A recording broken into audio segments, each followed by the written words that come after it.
एक दिन मैं एक कबाड़िए के पास कुछ पुरानी किताबों की वर्क गर्दानी कर रहा था कि एक किताब में मुझे बोसीदा सा एक कागज मिला।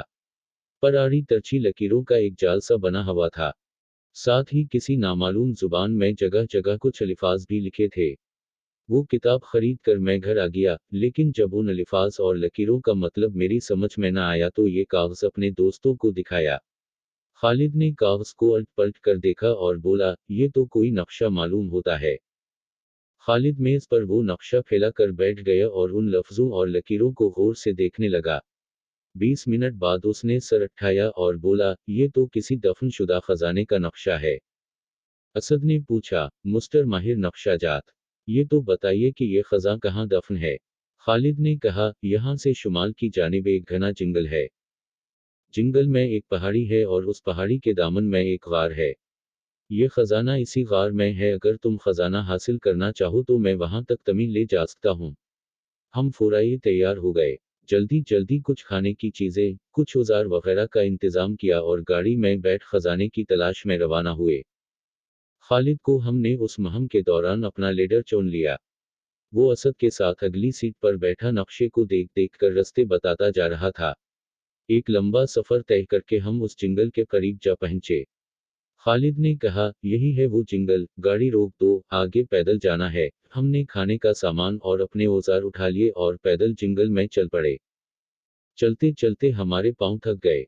एक जगह नदी देखकर खालिद ने रखने का इशारा किया और कहा, लो भाई, कुछ खा पी लो और आराम कर लो, फिर आगे बढ़ते हैं। हम वहां बैठ गए, टिफिन खल गए, दस्तरख्वान बच गए। खूब पेट भर कर खाने के बाद फल और मिठाइयाँ भी खाएं और घास पर लेट गए। मगर थोड़ी देर बाद ही खालिद ने उठा दिया। बोला, हम यहाँ आराम करने नहीं आए, हमें अपना मिशन मुकम्मल करना है। हम खालिद को कोसते हुए उठ खड़े हुए और फिर सफर शुरू हुआ। दरख्तों के एक झुंड से जैसे ही बाहर निकले, सामने पहाड़ी नजर आ गई, जिसमें गार था। गार का दहाना झाड़ झंकार और दरख्तों में छपा हुआ था, मगर खालिद की तेज नजरों ने ढूंढ लिया। हम टार्च जलाकर और रास्ता बनाकर अंधेरे गार में दाखिल हो गए। जगह जगह जानवरों की हड्डियां बिखरी पड़ी थीं। छत पर चमगादड़ें उल्टी लटकी हुई थी। हमें देखकर उनमें हिलचल पैदा हुई। वो अधर से उधर उड़ने लगे। हम उनसे बचते हुए आगे बढ़े। यहाँ तो कोई खजाना नहीं है, अहमद ने अधर उधर देखते हुए कहा। खजाना यहीं दफन है, हमें खुदाई करके इसे निकालना है। खालिद बोला। ये सुनते ही हमारे हाथों के तोते उड़ गए कि हमें उस कदर पत्थरीली जमीन खोदनी पड़ेगी, मगर खजाने की लालच में हम ये भी करने को तैयार थे। सबसे पहले असद हिथौड़ा लेकर आगे बढ़ा और पत्थरीली जमीन खोदने लगा। पूरा गार उसकी आवाज से गूंज उठा। अभी चंद पत्थर ही टूटे थे कि हमें गार के मुंह पर एक स्याह हेविला सांजर आया। हम चौंक उठे। देखा तो एक स्याहरेज शायद हमारी बो सूंघ कर गार में दाखिल हो रहा था। हम बड़ी तरह पेंस गए थे। पीछे गार बंद था और आगे रेच खड़ा था। रोशनी से आने की वजह से रेच की आंखें अभी अंधेरे में सही तरह देखने के काबिल नहीं हुई थीं। खालिद ने कड़क कर कहा, रेच पर हमला कर दो। मैं बेलचा उठाए आगे बढ़ा और रेच के सर पर वार किया। चोट खाकर रेच गजबनाक हो गया। उसने अपने बाजू को जोर से अधर उधर घमाया। खालिद उस इंधे वार की जिद में आ गया और दूर जा गिरा।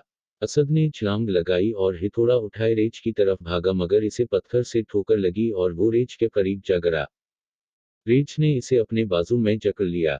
असद के मुंह से गुट्टी गुट्टी चीखें नकुल रही थीं। मैंने बेलचा सर से ऊपर उठाया और रेच की पश्त पर वार किया।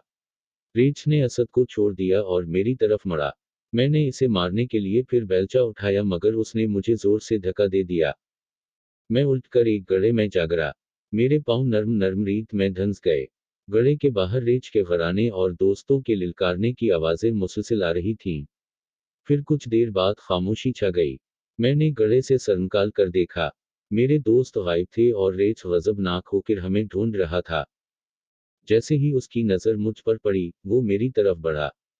जब वो गड्ढे के करीब आया तो मैं दोनों हाथों से रेत भर कर उसके मुंह पर फेंकी। रेच की आंखों, मुंह और नाक में रेत भर गई। वो जमीन पर बैठकर अपनी आंखें मिलने और खांसने लगा। मौके गनीमत जानकर मैंने बाहर की तरफ दौड़ लगा दी। ठहरो, हम भी आ रहे हैं। पीछे से दोस्तों की आवाज आई। वो भी वहीं छपे हुए थे। वार से नकुल कर हम ऐसे भागे कि दूसरा सांस फिर गाड़ी में बैठकर ही लिया।